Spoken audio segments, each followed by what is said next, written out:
سر بتائیں گے کہ سعودی عرب کا جو دورہ ہے صدر ٹرمپ کا وہ کامیاب ہے، آپ کیا سمجھتے ہیں اور اس کو خطے کے تناظر میں آپ کیسے دیکھتے ہیں؟ دیکھیں جی، کئی اعتبارات سے کامیاب ہے۔ سوشل میڈیا پر آپ دیکھ لیں لوگ کس طرح کی باتیں کر رہے ہیں، اور ٹرمپ کے میڈیا کی باتیں سن لیں، اور سعودی عرب کے حوالے سے بھی وہاں کا جو سوشل میڈیا ہے، تو دورہ تو یہ ہر اعتبار سے کامیاب ہے۔ ٹرمپ بھی خوش ہیں اور عرب بھی خوش ہیں۔ یہ صرف سعودی عرب کا دورہ نہیں تھا، آپ جانتے ہیں یہ قطر بھی اس میں شامل ہے اور یو اے ای بھی اس میں شامل ہے۔ تو دورہ ہر اعتبار سے کامیاب رہا ہے، اور اس کے بعد جو تبصرے ہمارے ہاں ہو رہے ہیں، ہمارے سوشل میڈیا پر ہو رہے ہیں، تو میرا خیال ہے ہمارے لوگ بھی کامیاب ہیں، ٹرمپ بھی کامیاب ہے، عرب بھی کامیاب ہیں، ہمارے لوگ بھی کامیاب ہیں۔ یہ بھی اپنا حق ادا کر رہے ہیں، تو وہ بھی اپنا حق ادا کر رہے ہیں۔ باقی اس وقت ایک اور ویڈیو بھی آئی ہے، ایک آرٹیفیشل انٹیلیجنس سے بنی ہوئی ایک ویڈیو چل رہی ہے کہ صدر ٹرمپ نے واپس جا کر ایک ویڈیو بیان ریکارڈ کروایا ہے۔ اس نے کہا کہ یہ میں گیا ہوں، مجھے کیا ان لوگوں نے دکھایا کہ سونے کے برتن لے کے آ رہے ہیں، بڑے بڑے محلات دکھا رہے ہیں، بڑی بڑی چیزیں دکھا رہے ہیں۔ تو میں نے انہیں کہا کہ جی میں جو کام کرنے آیا ہوں جلدی جلدی وہ کام کریں، تو جلدی جلدی معاہدے کریں، اور میرے مطابق میں خود ٹرمپ ٹاور ہے میرے پاس، تم مجھے کیا عمارتیں سکھاتے ہو؟ تو اس طرح کی چیزیں بھی چل رہی ہیں۔ بہرحال ہم دیکھ رہے ہیں ڈونلڈ ٹرمپ کا یہ دورہ کئی پہلوؤں سے مفید بھی ہے، اور اس کا فائدہ عربوں کو بھی ہے، اس کا فائدہ خود ڈونلڈ ٹرمپ کو بھی ہے، اس کا فائدہ اور لوگوں کو بھی ہے۔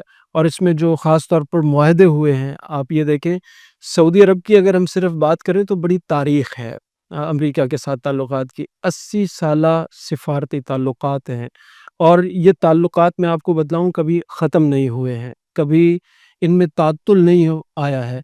80 سال سے سعودی عرب اور جو امریکہ ہیں وہ ایک ساتھ موجود ہیں، ان میں تعطل نہیں آیا ہے، ختم نہیں ہوئے ہیں، اتار چڑھاؤ آتا رہا ہے۔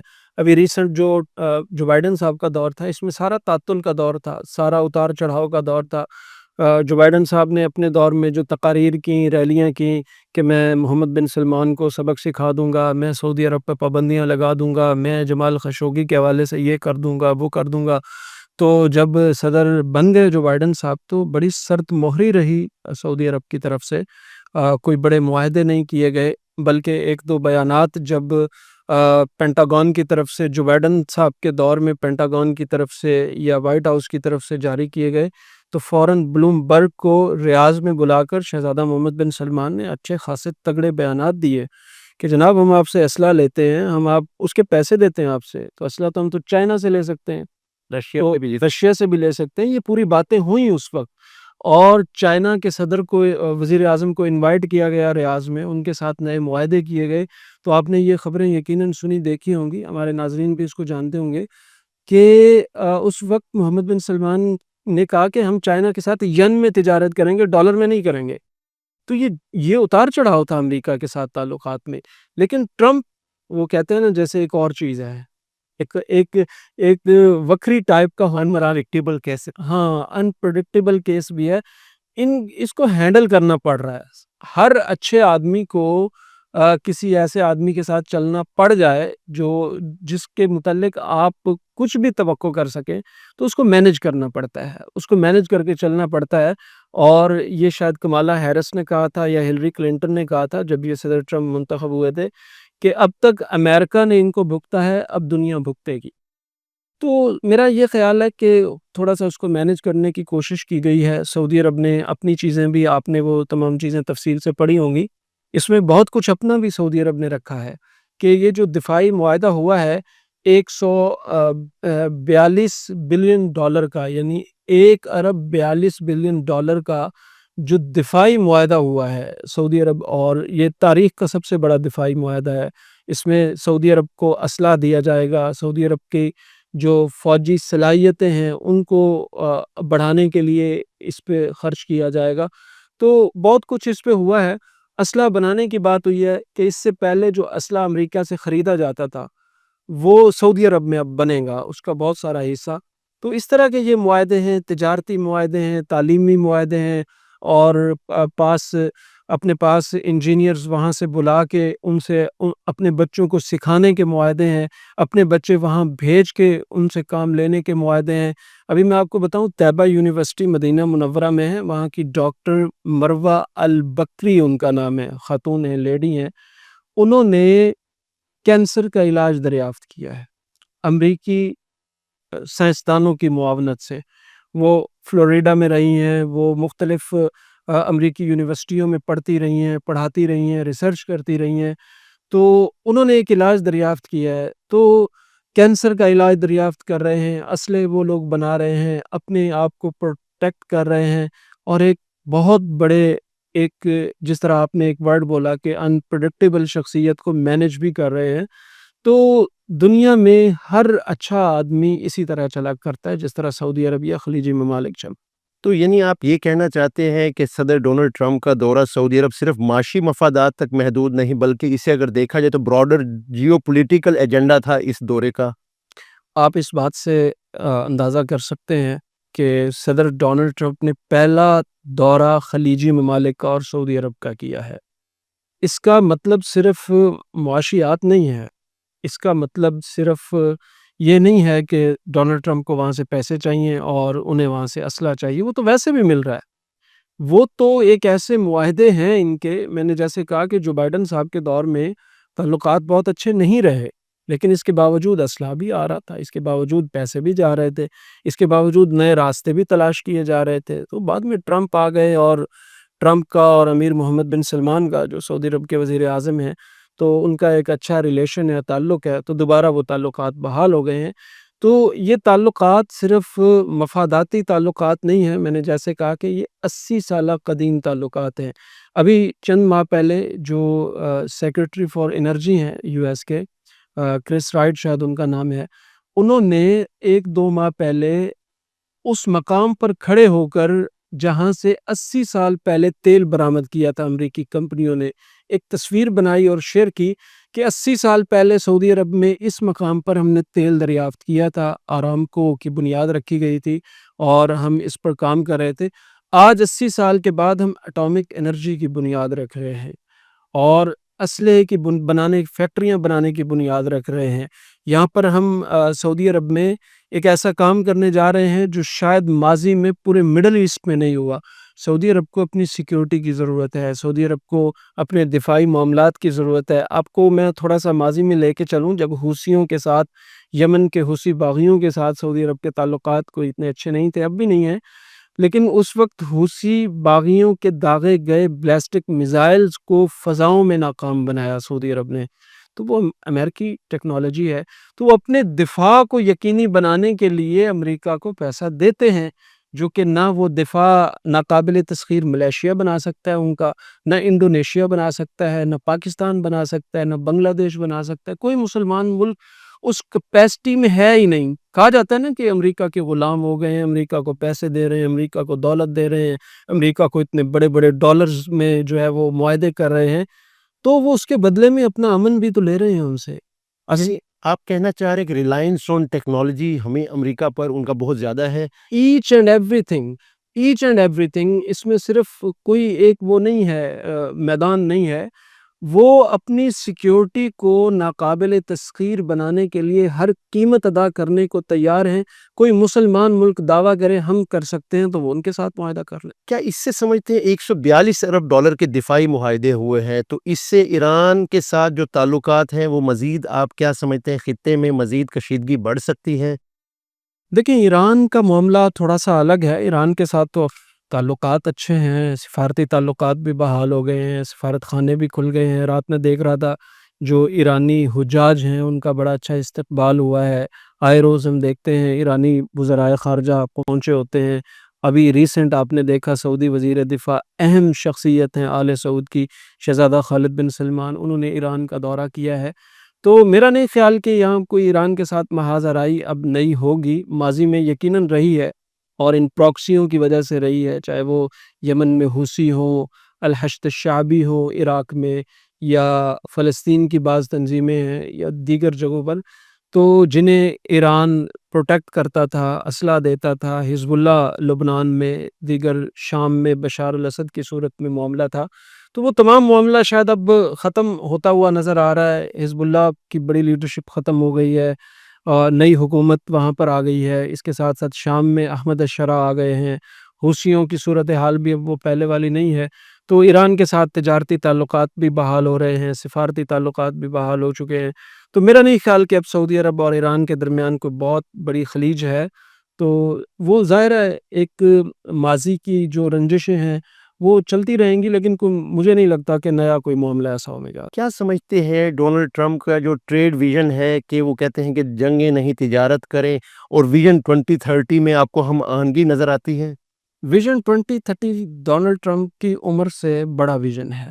شہزادہ محمد بن سلمان کا جو ویژن 2030 ہے، ڈونلڈ ٹرمپ کے حکومتی دور کی عمر کی میں بات کر رہا ہوں. ان کی تو ویسے تو عمر کی بات نہیں کر رہا، لیکن وہ پہلے جو 4 سال گزار کے گئے ہیں اور ابھی ان کے جو چند ماہ ہوئے ہیں، تو اس سے بڑا ویژن 2030 ہے. اس کا جو میدان ہے وہ بڑا وسیع ہے. اس میں وہ پورے سعودی عرب کو بدلنے جا رہے ہیں، پورے مڈل ایسٹ کو بدلنے جا رہے ہیں. یہ خلیج تعاون کونسل اس حوالے سے انہوں نے بنائی ہے، یہ ویژن 2030 کا حصہ ہے. اور اس میں اپنے عام آدمی سے لے کر سعودی عرب میں مقیم غیر ملکی تک کو اس میں جو ہے وہ سیکیور کیا جا رہا ہے، ریسکیو کیا جا رہا ہے، اس میں اس کو فیسیلیٹیٹ کیا جا رہا ہے. تو یہ ایک بہت بڑا ویژن ہے جس کا شاید لوگ نیوم تک بات رکھتے ہیں. نہیں، یہ صرف نیوم کی بات نہیں ہے، یہ انرجی میں، یہ سپورٹس میں، یہ ایون حج عمرہ کے معاملات میں بھی ویژن 2030 شامل ہے. اس میں نئی ٹرینیں، نئے راستے، نئے ہوٹلز، نئی سہولیات، حجاج کے لیے روڈ ٹو مکہ کا ایک بہت زبردست ایکسپیرینس ہے کہ آپ جس ملک سے حج کرنے آ رہے ہیں تو آپ کی بورڈنگ آپ کے ملک کے ایئرپورٹ پر ہی ہو جائے. آپ ریاض میں مدینہ منورہ میں اتریں، آپ جدہ میں اتریں تو وہاں آپ کی بورڈنگ نہیں ہوگی. بورڈنگ آپ کی اسلام آباد میں ہو جائے گی، جکارتہ میں ہو جائے گی، ڈھاکہ میں ہو جائے گی، دلی میں ہو جائے گی. آپ جس ملک سے حج کرنے کے لیے آ رہے ہیں تو روڈ ٹو مکہ جو پروجیکٹ ہے یہ ویژن 2030 ہے، نیوم ویژن 2030 ہے، یہ فیفا جو ورلڈ کپ آ رہا ہے ویژن 2030 ہے. ہر شہر میں یونیورسٹی بن رہی ہے، ہر شہر میں ایئرپورٹ بن رہا ہے، نئے راستے بن رہے ہیں، لوگوں کے لیے وسائل پیدا ہو رہے ہیں، انڈسٹریاں لگ رہی ہیں، اسلحے کی فیکٹریاں لگ رہی ہیں، ان کے بچے جو ہے وہ سائنس کے میدان میں آگے بڑھ رہے ہیں، ہر طرح کا علاج دریافت کر رہے ہیں. تو یہ سارا ویژن 2030 ہے. میرا نہیں خیال کہ اس کا کوئی ٹرمپ کے آنے سے یا جانے سے تعلق ہے. ہاں، یہ ایک اہم بات ہے کہ صدر ٹرمپ نے پہلا دورہ سعودی عرب کا کیا ہے. وہ یو کے جا سکتے تھے، وہ کہیں اور جا سکتے تھے، اور یہ ایک روایت ہے دنیا کے بعض ملکوں کے حکمرانوں کی کہ وہ جو ہی حاکم بنتے ہیں تو وہ دورہ کرتے ہیں. اس سے پہلے چھوٹی مثالیں موجود تھیں. جو لبنان کے نئے اون الجوزف آئے ہیں، یا جوزف العون ان کا نام ہے، انہوں نے صدر بننے کے بعد پہلا دورہ سعودی عرب کا کیا. احمد الشرع نے شام کے صدر بننے کے بعد پہلا دورہ سعودی عرب کا کیا. سوڈان کے جو نئے آرمی کے جو اہم ہیں جنہوں نے اب سنبھالا ہے نظام خرطوم کا، تو انہوں نے پہلا دورہ کیا. ہمارے شہباز شریف صاحب، عمران خان صاحب، نواز شریف صاحب، یوسف رضا گیلانی صاحب، تو ان تمام نے بھی پہلے دورے جو ہے وہ سعودی عرب کے مسلمان ملکوں کی بھی یہ روایت ہے، وہ کرتے ہیں سعودی عرب. یہ سارے مسلمان ملک ہیں. تو ٹرمپ نے بھی کر لیا ہے نا، اب تو ٹرمپ بھی آ گیا ہے. یہ جو امریکہ کی سعودی عرب میں بڑے پیمانے پر سرمایہ کاری، کیا اس سے خطے کا توازن آپ نہیں سمجھتے بگڑ جائے گا؟ امریکہ کی بھی سرمایہ کاری ہے، سعودی عرب کی بھی سرمایہ کاری ہے. میں نے شروع میں آپ سے عرض کیا کہ یہ ایک بڑے آدمی کو ڈیل کرنے کا ایک طریقہ ہے. ایک انپریڈکٹیبل شخصیت ہیں ڈونلڈ ٹرمپ صاحب، تو ان کو یہ مان لینے میں کوئی حرج نہیں ہے. مسلمانوں کو تسلیم کرنا ہوگا کہ ڈونلڈ ٹرمپ ایک طاقت کا نام ہے، امریکہ ایک طاقت کا نام ہے، اس کے ساتھ آپ کو چلنا پڑے گا. آپ کہہ رہے ہیں کہ ڈونلڈ ٹرمپ ایک طاقت کا نام ہے، لیکن دنیا سمجھتی ہے کہ ڈونلڈ ٹرمپ ایک جنون کا نام ہے، جو وہ فیصلے کر رہے ہیں جنونی فیصلے کر رہے ہیں، اور اس سے تھوڑا سا ہلچل مچی ہے. یہاں پوری دنیا کی معیشت پر اثرات مرتب ہوئے ہیں، جو انہوں نے ٹیرف لگائے تھے. نہیں، ڈونلڈ ٹرمپ کو جو لوگ جانتے ہیں وہ ان کے فیصلوں پر زیادہ توجہ نہیں کرتے. ان کے فیصلے جذباتی نہیں ہوتے، جنونی نہیں ہوتے. وہ تھوڑا سا خوف دلاتے ہیں کسی کو. آپ نے دیکھا ہوگا یہ ٹیرف کا معاملہ جنہوں نے چائنا کے ساتھ کیا، تو چائنا بھی ٹیرف بڑھاتا گیا، تو یہ بھی بڑھاتے گئے، وہ بھی بڑھاتے گئے، تو آخر میں نتیجہ کیا نکلا کہ چائنا ہمارا بھائی ہے اور چائنی بہت اچھے لوگ ہیں، چائنیز کے ساتھ ہم تجارت کریں گے اور دونوں طرف سے ٹیرفس کم ہو گئے. تو میرا خیال ہے ٹرمپ کا جو مزاج ہے وہ پہلے ڈراؤ، اگر کوئی نہ ڈرے تو خود ڈر جاؤ، یہ والا ہے. لیکن یہ سین خلیج میں نہیں چل سکتا. یہ میں آپ کو بتاؤں، یہ سین خلیج میں نہیں چل سکتا. خلیج کی ساری سیکیورٹی کا انحصار امریکہ پر ہے، آج سے نہیں ہے، 80 سال سے ہے. تو وہ اپنا انحصار ختم کرنا بھی نہیں چاہتے. اب آپ مجھے بتائیں امریکہ سے وہ اپنی سیکیورٹی کا انحصار ختم کر کے کس پر کریں؟ میں نے آپ سے پہلے بھی سوال کیا، ملیشیا پر کریں، انڈونیشیا پر کریں، ٹرکی پر کریں، پاکستان پر کریں، ایران پر کریں؟ کون سا ملک اسلامی ہے جس کے ساتھ وہ بیٹھ کے اپنے دفاع کو مضبوط کریں؟ اور خطرہ کن سے ہے؟ یمن میں حوثی بیٹھے، لبنان میں حزب اللہ بیٹھی، فلسطین کی بعض تنظیمیں ہیں، الحشد الشعبی عراق میں ہے. یہ تو ایسے ارد گرد وہ چیزیں پھیلی ہوئی ہیں، اور یہ بعض اپنوں کی ہی پھیلائی ہوئی ہیں. ہم زیادہ اس ڈیٹیل میں نہیں جانا چاہتے. تو یہ چیزیں اس طرح سے ہیں کہ انہیں اپنے آپ کو سیکیور کرنا ہے، اور اس سیکیورٹی کا وہ پیسہ دیتے ہیں. بلوم برگ کو انٹرویو جو امیر محمد بن سلمان نے 2-3 سال پہلے دیا تھا جو بائیڈن کی ایک سٹیٹمنٹ کے بعد، کہ ہم آپ سے اسلحہ لیتے ہیں، آپ سے سیکیورٹی لیتے ہیں، اور اس پہ آپ کو کوئی دعائے خیر نہیں دیتے، ہم پیسہ دیتے ہیں اس کا. بھائی آپ کو ہم پیسہ دیتے ہیں تو یہ سیکیورٹی ہم چائنا سے لے سکتے ہیں. چائنا بھی کوئی وہ سوم سلاد کا پابند ملک تو نہیں ہے. اس نے ایک ہم دوسری طاقت کو ڈھونڈ لیں گے نا. ایک طاقت سے آپ دوسری طاقت پہ شفٹ ہوں گے تو وہ بھی اپنی جگہ پہ ایک طاقت ہے. اگر آپ سمجھیں کہ وہ کوئی مسلمانوں کے لیے بہت اچھا ملک ہے تو میں اس پہ زیادہ ڈیٹیل میں اس لیے ریسنٹ بات نہیں کرنا چاہتا کہ چائنا نے ریسنٹ ہمارا بہت بڑا ساتھ دیا ہے. میں چائنا کے اس پہلو پہ فی الحال بات نہیں کر رہا، لیکن یہ ایک حقیقت ہے جو غور مسلمانوں کے ساتھ ہوا، کاشغر کے مسلمانوں کے ساتھ ہوا، یا جو چائنا کے مسلمانوں کے ساتھ مظالم ہوتے ہیں، وہ اپنی جگہ ایک حقیقت ہے. لیکن پاکستان کے ساتھ چائنا کا ایک تعلق ہے. لیکن دنیا طاقتور کے ساتھ کھڑی ہوتی ہے، جو جیت کے آتا ہے نا اسے گلے سے لگاتی ہے. آج غزہ کے لوگوں کا معاملہ جو ہے وہ کیوں اتنا کہ وہ لڑ تو گئے، انہیں کسی نے لڑا تو دیا، لڑا کے کوئی خود بھاگ تو گیا، لیکن وہ بیچارے شہید ہو رہے ہیں، وہ بیچارے جیت نہیں پا رہے. احمد الشرع جیت کے آیا تو پوری عرب دنیا نے گلے لگایا. آج دوحہ کے ایئر بیس پر بھی امریکن فوج بیٹھی ہوئی ہے.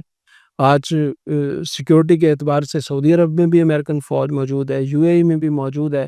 تو یہ لوگ اپنی سیکیورٹی کا پیسہ ادا کرتے ہیں، اور اس میں کوئی کباہت نہیں ہے. ہم تو اور طرح کے لوگ ہیں، ہمارا مزاج اور طرح کا لوگ ہے. ابھی ریسنٹ جو کچھ انہوں نے استقبال کیا یا کیا کیا، ہم نے وہ کون سا فتویٰ ہے جو ان پہ نہیں لگایا؟ یعنی کون سی ایسی بات ہے بغیرت اپنی بیٹیاں پیش کرنے والے، اپنی عورتیں پیش کر، انہوں نے ٹرمپ کو اپنی عورتیں پیش کر دی تھی کو، یعنی معاذ اللہ کوئی اپنی بیٹیاں پیش کر دی تھی انہوں نے ٹرمپ کو. ان کا ایک ٹریڈیشنل ایک طریقہ کار ہے، اس کا انہوں نے اظہار کیا. ثقافتی بالکل. ثقافتی ہے، غلط ہے یا صحیح ہے، ہم اس بات کو ڈیفینڈ بھی نہیں کر رہے کہ انہوں نے کوئی بہت اچھا کام کیا، ٹھیک ہے. لیکن بیٹیاں پیش کرنا یہ بہت بڑی تہمت ہے، بہت بڑا غلط الزام ہے. یہ ایسی بات ہے کہ شرم آنی چاہیے ان تمام لوگوں کو، پاکستانی، ہندوستانی یا بنگالی، کسی نے بھی، کہ عربوں نے اپنی بیٹیاں پیش کر دیں، عربوں نے اپنی عورتیں پیش کر دیں. ایسے لوگوں کو اپنی گھروں کی طرف بھی جھانک کے دیکھنا چاہیے کسی کے متعلق بات کرتے ہوئے. ان کی بیٹیاں ہیں، وہ جانے، ان کے کام جانے، لیکن ایسا نہیں ہے. یعنی یہ ہمارے لیے شرم کا مقام ہے، ہمارے لوگوں کے لیے جس طرح کی باتیں ہو رہی ہیں. بات اور طرف جا رہی ہے، لیکن ہم بات یہ کر رہے ہیں کہ ڈونلڈ ٹرمپ یا امریکہ پر جو انحصار ہے وہ سیکیورٹی کے اعتبار سے ہے اور کوئی متبادل نہیں ہے، اس لیے ہے. 1,000 ارب ڈالر کی امریکہ اور سعودی عرب کی باہمی سرمایہ کاری کو آپ کیسے دیکھتے ہیں؟ ابھی تو کم ہے، 600 ارب ڈالر. 600 ہے، لیکن اسے بڑھا کر انہوں نے 1,000 ارب تک لے کر جانا ہے. اس سرمایہ کاری کے تناظر میں آپ سے یہ پوچھنا چاہتا ہوں، سعودی عرب کا ایک مشن یہ بھی ہے کہ وہ اپنا تیل پر انحصار ختم کر کے اپنا سیاحت اور ثقافت پر لائیں گے اور ٹیکنالوجی کی طرف منتقل ہونے جا رہے ہیں. اس حوالے سے آپ کیا کہیں گے؟ وہ اپنے آئل سے اکانومی کو ہٹانا چاہتے ہیں، آئل سے اکانومی کو ہٹانا چاہتے ہیں. یہی وجہ ہے وہ نیوم بنا رہے ہیں، یہی وجہ ہے وہ ایسے ریاض میٹرو. ہاں نہیں، ریاض میٹرو تو ایک عام سی بات ہے. وہ ایسی انڈسٹری لے کے آ رہے ہیں کہ جس کے اندر وہ تمام دنیا کے بڑے بڑے برانڈز ریاض میں آ رہے ہیں. آپ ریاض میں کاروبار کو وہ آسان کر رہے ہیں، وہاں پہ بزنس کے مواقع زیادہ پیدا کر رہے ہیں، ویزوں میں بزنس مینوں کے لیے بڑی نرمی لے کے آ رہے ہیں، اور یہ جو ابھی ریسنٹ امریکہ کے ساتھ ان کے معاہدے ہوئے ہیں، اس میں یہ باتیں بڑی کلیئرٹی کے ساتھ لکھی گئی ہیں اور بیان کی گئی ہیں کہ اسلحہ جو بڑی تعداد میں پہلے صرف امریکہ سے خریدا جاتا تھا وہ ایسا نہیں ہوگا، اب ریاض میں بنایا جائے گا، امریکن آ کے وہاں پر بنائیں گے، سعودی بچے سیکھیں گے۔ سعودی بچے ایک وقت کے بعد وہ امریکہ کی یونیورسٹیوں میں جائیں گے، وہ سائنس پڑھیں گے، وہ علوم کو پڑھیں گے، انجینئرنگ کو پڑھیں گے، میڈیسن کو پڑھیں گے، آرکیٹیکچر کو پڑھیں گے، دنیا کے فلکیات کو پڑھیں گے، نباتات کو پڑھیں گے، نظاموں کو سیکھیں گے، سمجھیں گے، پھر واپس آئیں گے، اپنے ملک کی خدمت کریں گے۔ تو یہ تعلیمی تبادلہ، یہ دفاعی تبادلہ دنیا کی تاریخ کا سب سے بڑا دفاعی معاہدہ ہوا ہے، اور اس مقدار میں اگر سعودی عرب اسلحہ حاصل کر لیتا ہے امریکہ سے، اس مقدار میں جس طرح یہ معاہدہ ہوا ہے وہاں پر اسلحہ بن جاتا ہے، تو خلیج کی جو سپر طاقت ہے اور خطے کی جو سپر طاقت ہے وہ اور فوج کے اعتبار سے، وہ دفاعی نظام کے اعتبار سے، وہ سعودی عرب اگلے چند سالوں میں بن جائے گی، اور یہی ٹرمپ سے مطلوب ہے۔ بیسیکلی ایک تو اس کے شر سے محفوظ رہنا مطلوب ہے، دوسرا اس سے وہ فوائد حاصل کرنا مطلوب ہے جو کیے جا سکتے ہوں۔ پیسے کا فرق نہیں پڑتا، وہ اٹھا کے دے دیں گے تو انہیں کیا فرق پڑتا ہے، انہیں کوئی فرق نہیں پڑتا، وہ دوبارہ کما لیں گے۔ ان کے پاس معاملات ہیں، ان کے پاس چیزیں ہیں، ان کے سونے کے ذخائر وہاں سے برآمد ہو رہے ہیں، تیل کے ذخائر آلریڈی موجود ہیں، اور اپنے بزنس کو، چیزوں کو وہ بدل رہے ہیں، ادویات بن رہی ہیں، نئے نئے علاج دریافت ہو رہے ہیں، ان کے بچے پڑھ کے آ رہے ہیں۔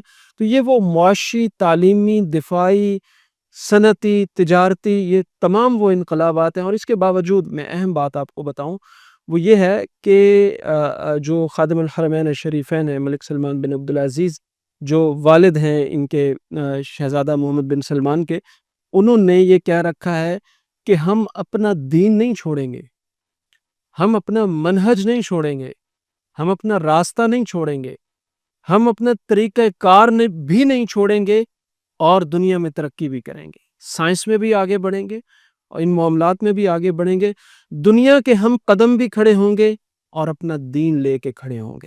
تو یہ ان کا بنیاد۔ کیا آپ سمجھتے ہیں کہ مشرق وسطیٰ کی امن کی چابی سعودی عرب کے پاس ہے اس وقت؟ اگر دیکھا جائے تو جو کہ ہو رہا ہے، جو حالات اور واقعات ہیں اس وقت، آپ سمجھتے ہیں جو مشرق وسطیٰ میں اگر امن قائم کرنا ہے تو سعودی عرب کا بہت اہم کردار ہے اس میں؟ دیکھیں، اب تک کی جو صورتحال ہے وہ یہی ہے، اور جو شام کی، اگرچہ اس میں ترکی کا کردار رہا ہے، انہوں نے ان کی مدد کی، احمد الشرا وغیرہ کی، حیہ تحریر الشام کی، لیکن اس میں جو پابندیاں ہٹائی گئی ہیں وہ شہزادہ محمد بن سلمان کی سفارش پہ ہٹائی گئی ہیں، اور سوڈان کی جو صورتحال ہے اس میں اس کے استحکام کے لیے بھی سعودی عرب کی ضرورت پڑ رہی ہے، اور اس کے ساتھ ساتھ غزہ کی جو صورتحال ہے اس کے حوالے سے بھی ضرورت پڑ رہی ہے۔ غزہ کی بات آئی، اور ابھی یہ میرے سامنے ایک نیوز بھی آئی ہے، اس کے سے بھی میں آپ کو آگاہ کر دوں کہ خادم الحرمین الشریفین ملک سلمان بن عبدالعزیز نے اپنے ذاتی فنڈ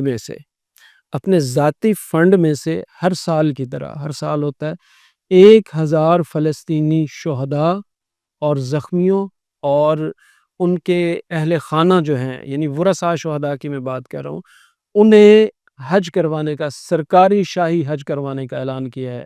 یہ کئی سالوں کا تسلسل ہے کہ ہر سال حج کے موقع پر خادم الحرمین الشریفین ملک سلمان بن عبدالعزیز کی ہدایات پر، ان کے حکم پر، ان کے ذاتی فنڈ میں سے 1000 فلسطینیوں کو، ورثاء شہداء کو، زخمیوں کو، قیدیوں کے ورثاء کو، انہیں جو ہے وہ حج کروایا جاتا ہے، شاہی حج۔ تو سعودی عرب مالی طور پہ تو قیادت کر رہا ہے، ان کا کنگ سلمان ریلیف فنڈ جو ہے وہ مکمل طور پر غزہ میں امداد پہنچا رہا ہے، وہ مکمل طور پر سوڈان میں امداد پہنچا رہا ہے، وہ مکمل طور پر پاکستان کے جو علاقے ہیں وہاں تک ان کی رمضان میں کھجوریں بھی جا رہی ہیں، ادویات بھی جا رہی، آج تک سیلاب زدگان تک کنگ سلمان ریلیف فنڈ کے جو ہے وہ امداد پہنچ رہی ہے۔ تو اسلامی ممالک ہوں یا مڈل ایسٹ ہو یا خلیج ہو یا مشرق وسطیٰ کے معاملات ہوں، ان میں سعودی عرب کے کردار کو فراموش نہیں کیا جا سکتا، بھلایا نہیں جا سکتا، اور جنہوں نے بلانے کی کوشش کی ہے انہوں نے کوئی خاطر خواہ کامیابی حاصل نہیں کی ہے۔ کیا سعودی معیشت اور جو ان کی آپ سمجھتے ہیں کہ جو ان کی معیشت کی مضبوطی ہے، کیا سعودی عرب ہی اس سے فائدہ اٹھائے گا یا کوئی دوسرے ممالک خطے کے دوسرے ممالک بھی اس سے مستفید ہو سکیں گے؟ یا کون سا ملک آپ کو لگتا ہے سعودی معیشت کے مضبوط ہونے سے فائدہ اٹھا سکتا ہے؟ سب فائدہ اٹھا رہے ہیں جی. پاکستان سعودی عرب کی معیشت مضبوط ہے تو پاکستان بھی فائدہ اٹھاتا ہے. سعودی عرب کی معیشت مضبوط ہے تو سوڈان بھی فائدہ اٹھاتا ہے. سعودی عرب کی معیشت مضبوط ہے تو فلسطینیوں کو فائدہ ہوتا ہے. سعودی عرب کی معیشت مضبوط ہے تو لبنان کو فائدہ ہوتا ہے. ابھی شام کا قرضہ ورلڈ بینک کا وہ سعودی عرب نے ادا کیا ہے، اور پاکستانی جو بچے ہیں ان کا علاج فری ہو رہا ہے. جو جڑواں بچے جن کے جسم ملے ہوتے ہیں ان کا علاج وہاں پر فری ہوتا ہے. کھجوریں پوری دنیا میں ان کی جاتی ہیں. کنگ سلمان ریلیف فنڈ کے بہت بڑے جو ایک سرمایہ ہے وہ افریقی مسلمان ممالک تک جاتا ہے. جہاں پانی نہیں ہوتا وہاں کنگ سلمان ریلیف فنڈ سے پانی فراہم کیا جاتا ہے. جہاں کھانا نہیں ہوتا وہاں کنگ سلمان ریلیف فنڈ سے کھانا فراہم کیا جاتا ہے. جہاں علاج نہیں ہوتا وہاں علاج فراہم کیا جاتا ہے. میں ایسے بہت سے پاکستانیوں کو از خود جانتا ہوں جن کا پاکستان میں بعض چیزوں میں علاج ناممکن ہو گیا تھا تو انہوں نے لیٹر لکھا، ان کا علاج ریاض میں ہوا، ان کے بچوں کا علاج ریاض میں ہوا. ان کی فیملیز کو فری آف کاسٹ پاکستان سے بلایا گیا، علاج کیا گیا، واپس بھیجا گیا. تو سعودی معیشت کی مضبوطی کا انحصار بہت سارے جگہوں پر ہوتا ہے اور اس کے فوائد بہت دور تک جاتے ہیں، اس میں کوئی شک نہیں ہے. تو سعودی عرب میں وہ مدد کر رہا ہے جس کا شاید وہ اس کو اس طرح سے اس کو پھر بیان بھی نہیں کر پا رہے ہوتے کہ ہم نے کیا کیا ہے. اور دوسری طرف جو سعودی عرب کے حوالے سے پھر نیریٹو بنتا ہے 600 ارب ڈالر جو ہے وہ ٹرمپ کو تو دے دیے لیکن غزہ میں کچھ نہیں پہنچایا، حالانکہ غزہ میں جا ہی سعودی عرب کا رہا ہے. کنگ سلمان ریلیف فنڈ اور ہلال احمر اور اقوام متحدہ کی کچھ سرکاری تنظیمیں، ان کے علاوہ کسی کا یہ آج کل چل رہا ہے وہ جی چائنا اوپر سے نا وہ گرا رہا ہے پیکٹس یا کھانے آ رہا ہے. سے وہ بتایا یہ فیک ویڈیوز ہیں. چائنا کہاں جا کے وہ غزہ میں پھینک رہا ہے؟ چائنا اپنے غور مسلمانوں کو مار رہا ہے تو وہ غزہ کے لوگوں کی مدد کرنے میں پہنچ گیا ہے. تو یہ بغض سعودی عرب جو ہے نا، یہ اللہ ہدایت دے ہمارے لوگوں کو، یہ بہت زیادہ ہے. ایک شخص نے کہا تھا اور شاید بالکل ٹھیک کہا تھا کہ آج اگر سعودی عرب اور اسرائیل کی لڑائی ہو جائے نا، جنگ ہو جائے، آمنے سامنے آ جائیں، تو وہ لوگ جو سعودی عرب کے خلاف اس وجہ سے ہیں کہ یہ اسرائیل سے نہیں لڑتا، وہ اس وقت اسرائیل کے ساتھ کھڑے ہوں گے سعودی عرب کے خلاف. اور اس ساری گفتگو میں آپ کو بتاؤں یہ جتنے معاہدے ہوئے ہیں، دفاعی معاہدے ہوئے ہیں، تجارتی معاہدے ہوئے ہیں، تمام معاہدے، ان میں اسرائیل کا نام تک نہیں آیا. صدر ٹرمپ لاسٹ میں ایک طرح سے اپنی فریاد کر کے گیا کہ کاش آپ اسرائیل کو تسلیم کر لیتے، آپ کر لیتے تو مجھے بڑی خوشی ہوتی. تو موقف وہی ہے. ہمارے ایک بڑے سینئر دوست ہیں، بڑے بھائی ہیں، بہت اچھے اسکالر ہیں، ان کی ایک سپیچ میں نے سنی کہ شاہ فیصل کے دور میں ریاض میں اعلان ہوتا تھا کہ ہم فلسطین کے لیے اپنے بچے قربان کر دیں گے، لیکن آج جو ہے وہ ریاض میں اس طرح سے نہیں ہو رہا. دیکھیں جو اعلان شاہ فیصل کا تھا وہی محمد بن سلمان کا ہے، جو اعلان شاہ خالد کا تھا وہی محمد بن سلمان کا ہے، جو اعلان ان کے آباء و اجداد کا تھا وہی اعلان محمد بن سلمان کا ہے. 1967 کی پوزیشن پہ اسرائیل جائے گا، القدس کو خالی کرے گا، مشرقی یروشلم کو خالی کرے گا، گولان کی پہاڑیوں کو خالی کرے گا. اس کے بعد ہمارا ایگریمنٹ ہوگا اگر ہم اسرائیل کو تسلیم کریں گے، ورنہ تسلیم نہیں کریں گے. یہی کہنا شاہ فیصل کا تھا، یہی کہنا آج محمد بن سلمان کا. اب کیا ابراہیم ایگریمنٹ جو ایک کہا ہے اس دفعہ ڈونلڈ ٹرمپ نے، کیا سعودی عرب اسے جوائن کر لے گا؟ نہیں، سعودی عرب نے جوائن کرنا ہوتا اسی وقت کر لیتا. سعودی عرب کی الگ سے ایک اپنی لائنز ہیں، وہ شاہ فیصل والی لائنز ہیں. ابراہم اکارڈ جو انہوں نے کیا اس میں امارات آیا، وہ ناکام ہو چکا ہے. ابراہم اکارڈ ناکام ہو چکا ہے. میں آپ کو بتاؤں اس کو صرف یو اے ای نے تسلیم کیا، بحرین نے یا ایک آدھے اور ملک نے تسلیم کیا، مصر سے بھی کیا، مصر نے کیا، سعودی عرب نے اس کو بالکل تسلیم نہیں کیا. کویت کے اس وقت کے اسپیکر نے، اسمبلی کے اسپیکر مرزوق غانم نے اس کو پھاڑ کے اس کو ڈسٹ بین کے اندر پھینک دیا تھا. تو کہنے کا مقصد یہ ہے کہ عربوں نے اس کو تسلیم نہیں کیا ہے، سعودی عرب نے تسلیم نہیں کیا، وہ ختم ہو گیا ہے. ابراہم اکارڈ ختم ہو گیا، وہ شاید اب نہ آئے. لیکن سعودی عرب اگر تسلیم کرے گا اس کو اسرائیل کو تو اپنی شرائط پہ کرے گا، اور شرائط وہ شاہ فیصل والے۔ آپ کیا سمجھتے ہیں ڈونلڈ ٹرمپ نے جو دورہ سعودی عرب کیا ہے اس میں اسرائیل کو نظر انداز کیا گیا ہے، کیونکہ اسرائیل سمجھتا تھا کہ نہیں کرنا چاہیے اتنا بڑا دفاعی معاہدہ جو 142 ارب ڈالر کا ہے، تو یہ کیا سمجھتے سعودی عرب کی یہ جیت ہے سفارتکاری میں؟ عمران صاحب، میں آپ کو بتاؤں، ڈونلڈ ٹرمپ اور محمد بن سلمان کے درمیان اور امریکہ اور سعودی عرب کے درمیان یہ بات کافی وقت سے چل رہی تھی کہ آپ تسلیم کرنے کا اعلان کریں گے تو تب میں ریاض آؤں گا۔ تو یہ ڈونلڈ ٹرمپ صاحب کو بابر کروایا گیا کہ آپ آئیں گے، ہم تجارتی معاہدے کریں گے، اسرائیل کو تسلیم کرنے کی بات نہیں کریں گے۔ وہ تجارتی معاہدے ہوئے، اسرائیل کو تسلیم نہیں کیا گیا، تو جاتے جاتے اس نے کہا کہ اگر آپ کر لیتے تو میں بہت خوش ہوتا۔ تو تسلیم تو انہوں نے نہیں کیا۔ جو شاہ فیصل کے اقوال ہیں نا اسرائیل کو تسلیم کرنے کے حوالے سے، وہی محمد بن سلمان کے۔ تو آپ کیا سمجھتے ہیں یہ جو سعودی ویژن 2030 ہے یہ شاہ فیصل کا ہی تسلسل ہے پالیسیوں کا؟ نہیں، دیکھیں، وہ ایک اور دور تھا، اس دور کا ویژن جو تھا 1970 تھا، 1960 تھا، یا 1974 تک شاید وہ رہے یا 5 تک رہے۔ تو وہ اس دور کا ویژن تھا، یہ اس دور کا ویژن ہے۔ اصل میں شاہ عبداللہ اور شاہ سلمان صاحب اور یہ جو بزرگ ہیں، ان کی سوچ اور طرح کی تھی، یہ نئی لیڈرشپ ہے، تو ان کی سوچ یہ ہے کہ ہمارے بچوں کو آگے بڑھنا چاہیے، ہمیں انحصار کم کرنا چاہیے۔ اب یہ جو تجارتی معاہدے ہیں نا یا دفاعی معاہدے ہیں، یہ انحصار کم کرنا ہے، سیکیورٹی کا انحصار، باقی چیزوں کا انحصار۔ تو بیسیکلی یہ خود انحصاری کا ایک آغاز ہے جو شاید جدید ترقی کے لیے یا جدید چیزوں کے لیے جس کو اپنایا گیا ہے۔ سعودی عرب انڈسٹریل ریولوشن کی طرف بھی بڑھ رہا ہے، ٹیکنالوجی اڈاپٹ کر رہا ہے، آرٹیفیشل انٹیلیجنس کے بڑے پیمانے پر معاہدے ہوئے ہیں، تو میں یہ پوچھنا یہ چاہتا ہوں کہ ایک اچانک یہ پالیسی میں شفٹ کیسے آ گیا کہ وہ ٹیکنالوجی کی طرف جا رہے ہیں؟ کل تک عربوں کے حوالے سے یہ سوچا جاتا تھا کہ وہ ٹیکنالوجی کی طرف نہیں جاتے تھے، لیکن آج سب سے بڑے وہ ٹیکنالوجی کے خریدار وہ ہیں، آرٹیفیشل انٹیلیجنس کے معاہدے ہوئے ہیں، اور آپ کیا سمجھتے ہیں کیا یہ مثبت تبدیلی ہیں؟ دیکھیں، اس سے پہلے عرب اس میدان میں موجود ہیں۔ یو اے ای اس میں کافی کام کر چکا ہے، قطر کافی کام کر چکا ہے، سعودی عرب نے اب کام کا آغاز کیا ہے۔ سعودی عرب بہت بڑا ملک ہے، سعودی عرب کے پاس بہت زیادہ لینڈ ہے، سعودی عرب کے پاس بہت زیادہ وسائل ہیں، معدنیات ہیں، ذخائر ہیں، تو وہ یوٹیلائز کرنا چاہ رہے ہیں، اس طرف آ رہے ہیں۔ تو لیٹس سی کس طرف جاتا ہے معاملہ۔ ہوپ فلی اب تک تو بہت اچھا ہے، بہت شاندار پرفارم کیا ہے اس نئی لیڈرشپ نے، شہزادہ محمد بن سلمان کی قیادت میں، فیصل بن فرحان ہیں، باقی جو شہزادے ہیں، بہت شاندار پرفارم کر رہے ہیں، تو امید ہے انشاءاللہ یہ آگے بھی اچھا پرفارم۔ کیا سمجھتے ہیں کہ مستقبل میں آپ سمجھتے ہیں سعودی عرب ہی لیڈ کرے گا مشرق وسطیٰ کو جس طرف سعودی عرب جا رہا ہے؟ دیکھیں، انحصار مسلم امہ کا سعودی عرب پر ہے، مالی اعتبار سے بھی ہے، سیاسی اعتبار سے بھی ہے۔ کسی بھی مسلم ملک کو کوئی مشکل پیش آتی ہے تو ظاہر ہے وہ اس کا انحصار سعودی عرب پر ہوتا ہے، وہ مالی انحصار بھی ہوتا ہے، وہ دفاعی انحصار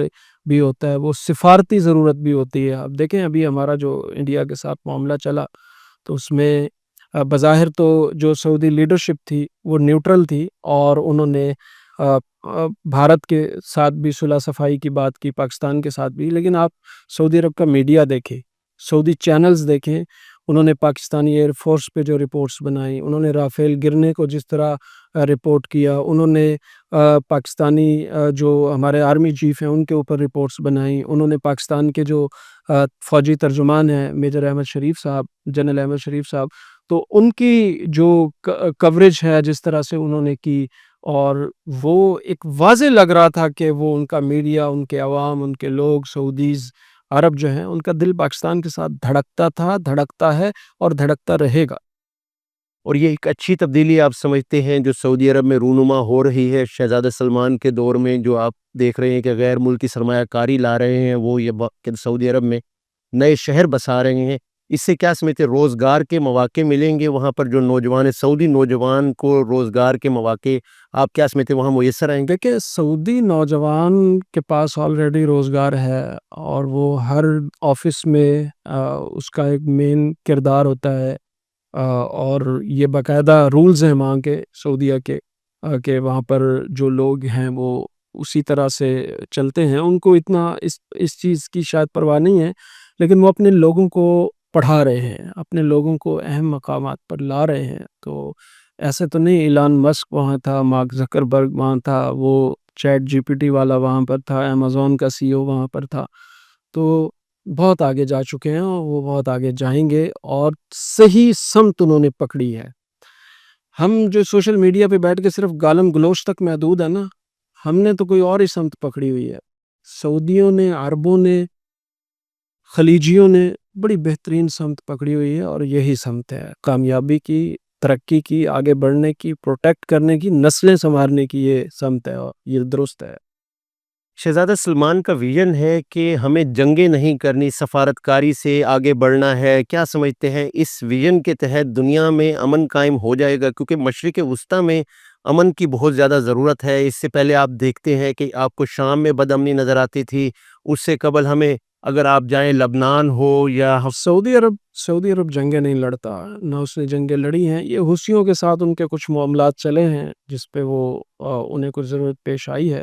سعودی عرب جنگی ملک نہیں ہے، سفارتی ملک ہے، سیاسی ملک ہے، تجارتی ملک ہے، سفارتی بات کرتا ہے، تجارت کرتا ہے، مدد کرتا ہے، پیسے دیتا ہے، قرضے دیتا ہے، تیل دیتا ہے، اور میں تو یہ بھی سمجھتا ہوں کہ آج ہم ایٹمی طاقت ہیں۔ پاکستان اگر ایٹمی طاقت ہے، پاکستان کا دفاع ناقابل تسخیر ہے، پاکستان اگر اپنے پاؤں پر کھڑا ہے، 10 گنا زیادہ طاقت کے ساتھ آج پاکستان بے خوفی سے اگر ٹکرا رہا ہے نا، رافیل گر رہے ہیں اور دوسری طرف کا کوئی خوف نہیں ہے، تو کیوں ہمارے وزیر کیا دیتے ہیں کہ اگر ہمارے پاس اسلحہ ختم ہوا تو نہ چڑیا چہچہائے گی، نہ گھنٹہ مندر میں گھنٹہ بجے گا، اور نہ کچھ ہوگا، ہم نہیں ہوں گے تو دنیا میں کوئی نہیں ہوگا۔ یہ کس برتے پہ کہتے ہیں، کس طاقت پہ کہتے ہیں؟ کہ وہ جو ایٹم بم ہم لے کے بیٹھے نا، جب وہ بن رہا تھا تو اس وقت پاکستان کے معاشی حالات، پاکستان کو خوردنی تیل، دوسرا تیل، تمام مالی وسائل سعودی عرب نے پروٹیکٹ کیے، شاہ خالد نے کیے، جو ان کے ساتھ دوسرے تھے، اب مجھے نام ان کا بھول رہا ہے، شاہ عبداللہ سے پہلے، تو شاہ عبداللہ نے خود اس پہ کام کیا۔ تو یہ وہ جو تمام لوگ ہیں، انہوں نے مالی طور پہ پاکستان کا بہت زیادہ ساتھ دیا، تو آج ہمارا دفاع ناقابل تسخیر ہے۔ تو اس کی بڑی وجہ بھی سعودی عرب کے ماضی کے جو حکمران ہیں ان کا کھلا تعاون ہے، یعنی کھلے بندوں وہ پاکستان کے ساتھ کھڑے رہتے تھے۔ ویژن 2030 میں آپ سعودی خواتین کا کردار کیا دیکھتے ہیں؟ دیکھیں، خواتین چاہے سعودی ہوں، چاہے پاکستانی ہوں، چاہے اماراتی ہوں یا کوئی ہو، ان کے لیے جو ضابطہ پہلے تھا سعودی عرب میں، وہ حفظ ما تقدم کے تحت کچھ ضابطے تھے، یعنی کچھ ذرائع تھے، وہ سد باب کے ذرائع تھے، ان کو شاید نرم کچھ کیا گیا ہے، اور خواتین کو تجارت میں موقع دیا گیا ہے، خواتین کو وہاں پر آگے آ کے لیڈ کرنے کا موقع دیا گیا ہے، اور اس میں ڈرائیونگ ہے۔ اب دیکھیں، عورت گاڑی نہ چلائے یہ مذہبی پابندی نہیں ہے، یہ سد باب کی پابندی ہے، یعنی ایک اس ذریعے کو بند کرنے کی کوشش ہے کہ شاید عورت کو کوئی نقصان پہنچ جائے۔ عورت ایک گھر میں رہنے والی ہوتی ہے، اور اسلام نے اس کا، عورت اگر حجاب پہنا ہوا ہے تو اس کی ڈرائیونگ پہ اسلام کو 14 صدیہ پہلے بھی اعتراض نہیں تھا، آج بھی نہیں ہے۔ عورتیں اونٹوں پر بیٹھتی تھی، کجاووں میں بیٹھ کے جاتی تھیں، سواریاں کرتی تھی عورتیں، کوئی ایسا وہ نہیں تھا، تو اس دور کی گاڑیاں وہی تھی نا۔ تو آج بھی تو یہ ایک حفظ ما تقدم کے تحت یا ایک سد باب کی کچھ چیزیں تھی جن کو اب ہٹایا گیا ہے، اور عورتیں وہاں پہ لیڈ کر رہی ہیں، اور موسٹلی میں نے دیکھا ہے 99% سعودی عورتیں جو تجارت میں لیڈ کر رہی ہیں، جو بڑی بڑی کمپنیوں کی سی اوز بنی ہوئی ہیں، جنہوں نے بڑے بڑے ادارے اپنے قائم کیے ہیں، یونیورسٹیوں میں پڑھا رہی ہیں، سائنٹسٹ ہیں، ایون امریکہ میں پڑھ رہی ہیں، ادھر جو انگلینڈ کی یونیورسٹی ہیں وہاں پر پڑھ رہی ہیں، یا کہیں پہ جا کے لیکچر دے رہی ہیں، تو 99% سعودی خواتین مکمل حجاب کرتی ہیں، مکمل حجاب کرتی ہیں، اس کے باوجود وہ لیڈ کر رہی ہیں۔ اور وہ خادم الحرمین الشریفین والی بات کہ ہم دنیا میں ترقی کریں گے، دین کو ساتھ رکھیں۔ آپ کہہ رہے ہیں کہ مکمل حجاب کرتے ہیں اور دین کے ہاں، جو ساتھ نہیں کرتی وہ نہیں بھی کرتی لیکن زیادہ کرتی۔